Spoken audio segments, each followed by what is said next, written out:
who win a tournament and enters the next one seem to lose in the first round. Obviously, the easiest thing to say is that they're tired. However, if that is the case, then why enter? I just find the idea interesting. Yeah, it's a very interesting question, actually. Why do players go to the next tournament?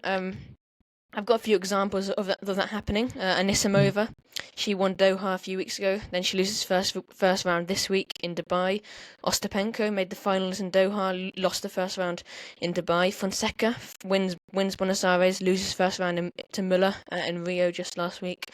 Rublev, he won Doha, then now he lost in the first round in Dubai just yesterday. Aliassime, he won Montpellier, then he lost first round in Rotterdam. Kovacevic, final in Rotterdam, loses first round.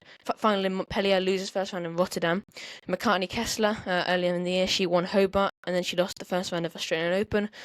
Bergs, he made the final in Auckland and then lost again the first round of Australian Open. Muller, he made the final in Rio just last week and then lost the first round in Acapulco a few days ago. So I think from those examples, you got Anisimova. So I mean, she obviously won WTA 1000 and she was going next week to play a WTA 1000. So I think because it's a WTA 1000, you probably don't want to miss that, even if you are fatigued. So I think that's kind of that factor. I think the same with Ostapenko.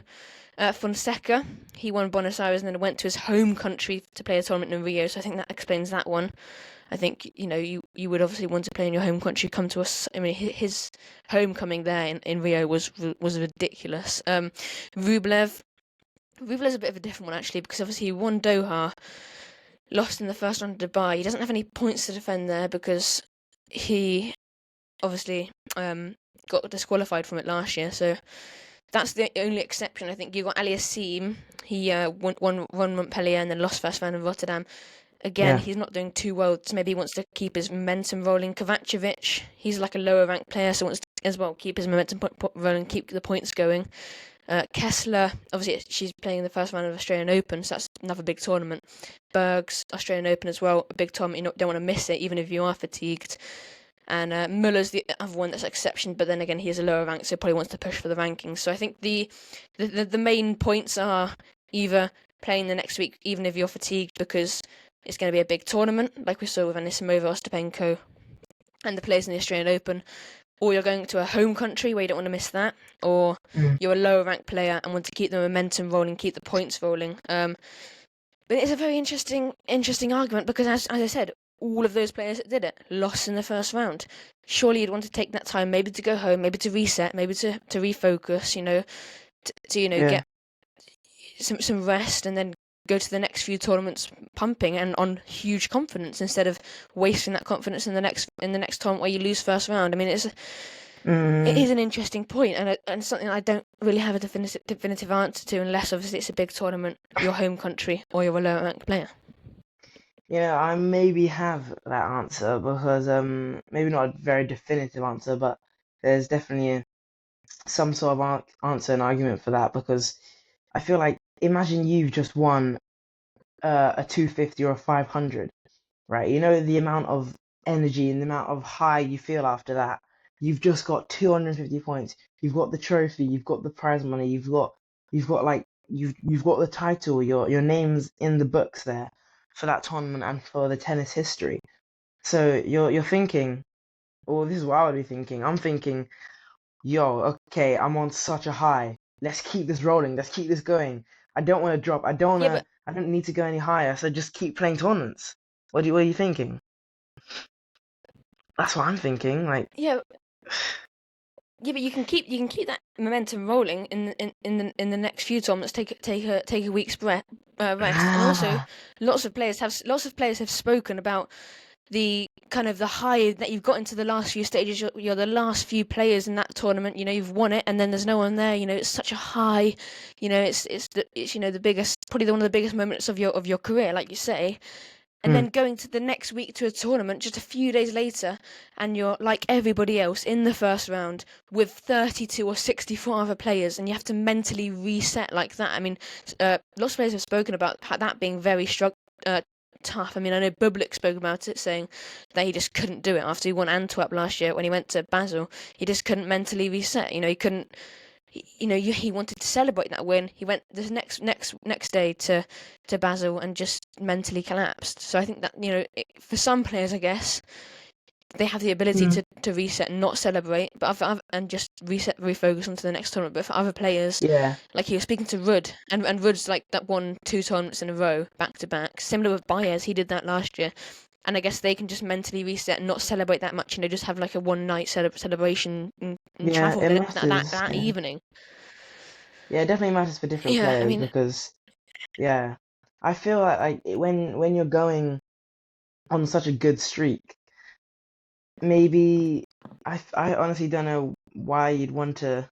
I guess celebrating, yeah, it definitely helps. You might want to take a break, like, oh, I've just got 250 points. I'm just like, I'm going up the rankings. I can chill for a little bit. Or you have the mentality that, okay, I'm on such a roll. I'm playing so good. Now let's enter better tournament, or let's try and go again and get more. Like, and you're on such a good roll. I know you might feel that you've got like 10 spectators or like only like a few spectators compared to what you had in the finals, and the atmosphere is different. It's back to being just you and just just grinding out from round one going through. You got the notion that you still got all these rounds ahead of you, but I still feel like you would be on such a high. You'd be like playing so good from that tournament, and you'd want to keep entering, and maybe you do, like I'm saying, that that's probably why they've entered the tournament. So that's no reason maybe why they wanted to, but the reason that they've lost in the first round, because obviously the question was, why would they enter a tournament just to lose first round, and they're probably going to be tired. They don't think like that. They might be tired, but you wouldn't feel, or you say that you're tired after you've just won a big title, your like one of your best titles, one of your best wins. I personally wouldn't feel like I I need to take a break. I feel like I need to just hop on the train wagon and keep going with it. But yeah, honestly, it probably would be mm, smarter to take that break because you need to just rest, calm down, go again, reset, like a point. But in a whole tournament, it can be kind of the same thing. But yeah, personally, I would probably first time just like going off of that high, I'd wanna just keep playing, keep it rolling. But maybe as you get more mature, because you don't really see older, more mature players doing that, or players who get to that level, get to semis and finals consistently. They don't lose first rounds like that, right? That's why they're obviously top 20, yeah, top 10. So yeah, maybe it's just something new in Fonseca's situation. He's obviously extremely young and he hasn't got the most experience at the top of the tour. So it's understandable that he's made that. I mean, it's not really a mistake, but obviously he might be tired, and it's literally probably the best moment of his life, and now he's going to the next tournament and lost first round.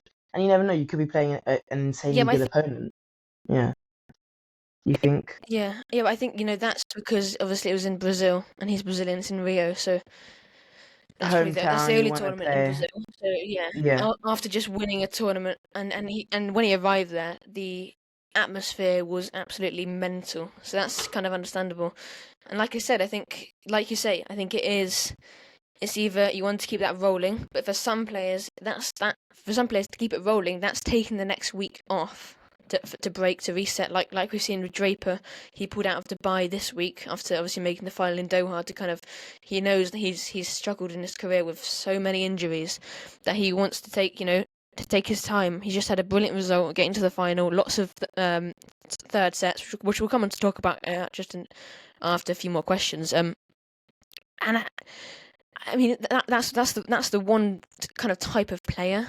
I think there's a different type of player that thinks like you say, kind of probably yeah, like you kind of thinks, okay, I've just won this massive title.